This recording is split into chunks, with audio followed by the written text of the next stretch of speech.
Hey there, welcome to day 240 of our Let's Grow annual challenge. Sharon Horne-Ellstrom here, and today we are talking about step 3 of our growing process, which is O in growing for options or organize options. And I use a couple of tools. I've gotten to the point where I share this very similar tools over and over and over again or different tools over and over and over again because I want us to practice them as we're going through the challenge, because I know how powerful and helpful they are in my life, my decision making, my figuring out what to do next, and I want you to have them in your toolbox as well. So the first thing we need to do is figure out, well, what are our options? Before we can make any action plans or take any action, we have to know what could we possibly do. And I have a couple of philosophies on this. Number one, we want to immediately start brainstorming, and whatever idea pops into our head, capture it on a piece of paper, write it down. And I do that with, I call the 10-3-1 tool. And we use this with the SOAP framework a lot because it's the fastest, easiest way to come up with possible solutions.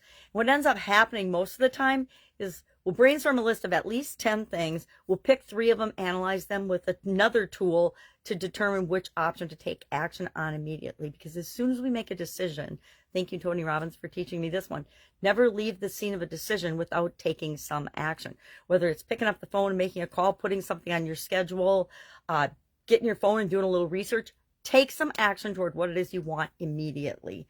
And that's why I like from the Frozen series, and I believe it was Paw Patrol who said it. I know, great. Can tell I have young grandchildren.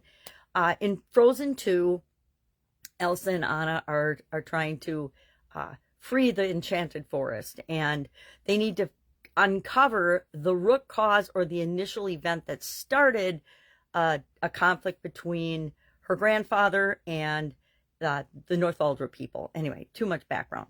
But to do that, Anna and Elsa go and see Paw Patrol, and Paw Patrol tells them basically, you don't always know what to do, but you always can do the next right thing. And I love this philosophy.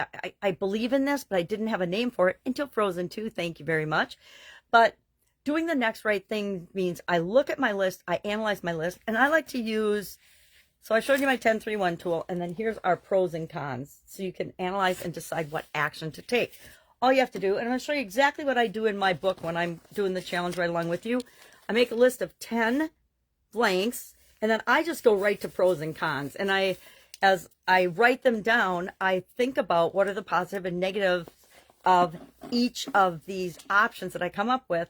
And by the end of the day, I will know the next right thing to do. I will know which action to take action on, or which option to take action on, because it will feel like the next right thing to do. So I need to think about today, and we've got, of course, Amber's story in Guide 2 of the Let's Grow Annual Challenge private Facebook group page. And mine is, I need to find a way to figure out what is my next difficult conversation, or my challenging, or speaking to somebody who's got different ideas and values than I do. We all have our own values, right? Some values we share with other people. Some values are uniquely ours.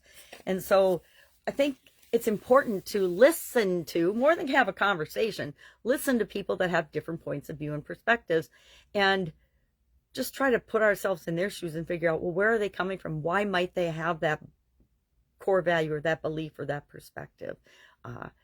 And sometimes that's challenging for all of us, me included, because we always think that our way of seeing the world is the only way of seeing the world. Well, for us it is, but guess what? Everybody else gets to see the world they want to see the world as also. It's just like having an opinion. If I get to have my opinion and my points of view and my perspective and my way of looking at the world, then everybody else on the planet gets to as well.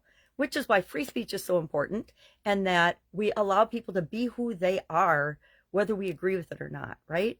You be you, I'll be me, and we'll both contribute to the world in a positive way versus a negative way. So our action item today is to brainstorm at least 10 possible options to start filling the gap between where you are right now, your results now yesterday, and your goal. How are you going to start getting to that goal from where you are right now? If you'd already done everything you needed to do to get to that goal, you would have already achieved that goal. So we know we need to do something to move us from where we are to where we want to be. And the first way of going about that is just to brainstorm some ideas and options, and then say, hey, What is the next right thing for me to do? Not anybody else, because nobody else is going to do it for you. The next right thing for you. If you need any help with this, you know what to do. Just ask.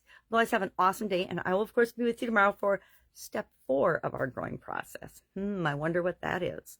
Have an awesome day. Bye.